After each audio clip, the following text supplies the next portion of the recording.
Há algo muito grave e sério acontecendo na área da educação para além do que vimos no ano passado, que está afetando universidades, Cefetes, institutos federais. Eu vou tentar explicar. Há muitos termos técnicos, mas é necessário que a gente entenda o que está acontecendo. Vocês se lembram que no ano passado houve um movimento grande nas ruas pela educação? O que estava em jogo naquele momento? O Ministério da Educação havia bloqueado, no final de abril de 2019, uma parte do orçamento das universidades e dos institutos federais de ensino. O corte, segundo o governo, foi aplicado sobre gastos não obrigatórios, os ditos discricionários, como água, luz, terceirizados, equipamentos e realização de pesquisa, por exemplo. Despesas obrigatórias, como pagamento de salários e aposentadorias, não seriam afetadas, disseram eles. Eu não vou aqui nem discutir como as universidades podem funcionar sem água e luz. Vamos para frente que a gente tem muita coisa a dizer. Bom, vamos entender um pouco sobre o orçamento 2020 enviado ao Congresso. Ele foi dividido em duas partes. A primeira, que está garantida pelas receitas estimadas. E a segunda, que está condicionada à aprovação de crédito suplementar pelo Congresso.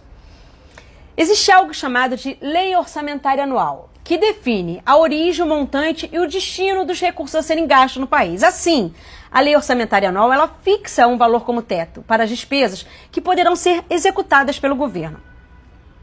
Há algo também nessa história chamado crédito suplementar, que é o crédito adicional destinado ao reforço de dotação já existente no orçamento. Mais uma coisa que precisamos entender é a regra de ouro. A regra de ouro ela é um dispositivo constitucional que proíbe o endividamento para honrar despesas de custeio e de pessoal, a não ser que a maioria absoluta do Congresso Nacional autorize o crédito suplementar. Sem esse crédito, o chefe do executivo corre o risco de sofrer o impeachment por descumprir a regra de ouro do orçamento ou ele suspende pagamentos das despesas correntes, prejudicando a população, que é o que já está acontecendo em certa medida. Vamos lembrar também, para entender todo esse caos, do teto de gastos, que foi um rígido mecanismo de controle de gastos primários do governo. Foi determinado ali que a partir de 2018 as despesas federais só poderiam aumentar de acordo com a inflação acumulada conforme o Índice Nacional de Preços ao Consumidor Amplo. É importante saber, dentro desse contexto, que o governo quer aprovar a PEC de emergência fiscal, que prevê a possibilidade de corte dos salários e aposentadorias, bem como a redução da jornada de todos os servidores federais, dentre eles professores e técnicos, para a redução dos gastos obrigatórios de pessoal, a fim de cumprir a regra de ouro. Tudo isso posto e colocado, vamos lá. Lembra que eu falei que a Lei Orçamentária Anual fixa o teto das despesas e que o orçamento foi dividido em duas partes? A primeira, que está garantida pelas receitas estimadas, e a segunda, que está condicionada à aprovação de crédito suplementar pelo Congresso? Então, a grande diferença para este ano, além dos cortes, é que a votação do crédito suplementar foi empurrada para agosto. Porém, vejam, as universidades e institutos têm necessidade de pagar pessoal imediatamente, porque o orçamento que entrou não dá conta. Então, a despesa chamada despesa obrigatória não está sendo coberta pelo orçamento. No dia 10 de fevereiro, o Ministério da Economia emitiu um ofício que dizia que os concursos para docentes e técnicos não estavam proibidos, mas alertava, grosso modo, que os aprovados não seriam contratados devido ao limite da despesa com a folha de pagamento imposto pela Lei Orçamentária Anual e a regra de ouro. Para vocês terem uma ideia, a Universidade Tecnológica Federal do Paraná teve que suspender por tempo indeterminado o pagamento à progressão de qualquer natureza, retribuição por titulação, incentivo à qualificação, adicional de insalubridade, adicional de periculosidade, auxílio transporte, auxílio natalidade, dentre outros. Vocês não têm noção do clima de insegurança nos corredores das universidades, Cefetes e institutos federais. É uma tremenda irresponsabilidade incluir salários como crédito suplementar. Mas o governo não vai levar para o Congresso isso porque a prioridade é a PEC emergencial. Guedes já sinalizou que quer acabar com a vinculação orçamentária prevista na Constituição.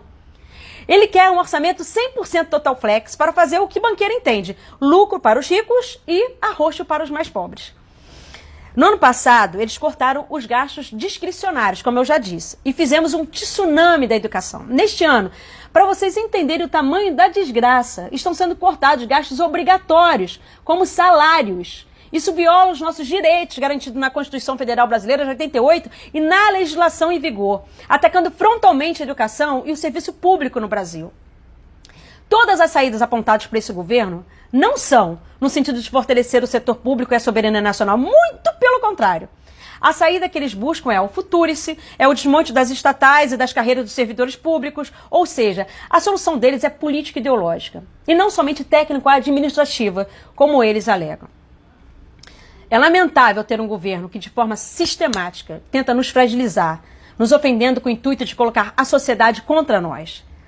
Nós vamos responder, mais uma vez, mobilizados, com maturidade e firmeza, reafirmando os nossos compromissos com a sociedade que nos sustenta, como sempre fizemos. Iniciamos o mês de fevereiro com a greve histórica dos petroleiros, dos trabalhadores da Casa da Moeda, Serpro e Dataprev, paralisação de caminhoneiros em Santos e a sinalização de greve nos Correios. Os trabalhadores das redes estaduais e municipais de educação também estão se organizando para uma grande greve. Sentir um caldeirão em ebulição? Nós precisamos somar a essa luta para reverter as perdas orçamentárias das instituições federais de ensino, barrar a PEC emergencial e revogar o teto de gastos. Nós, servidores públicos, precisamos pressionar os parlamentares neste ano eleitoral e dialogar com a população. Afinal, o povo vai ser prejudicado com a piora na qualidade desses serviços. A atual conjuntura de brutais ataques exige de nós muita unidade, ainda mais resistência e apoio de toda a comunidade. As instituições federais de ensino brasileiras sempre foram e vão continuar sendo espaços de muita resistência.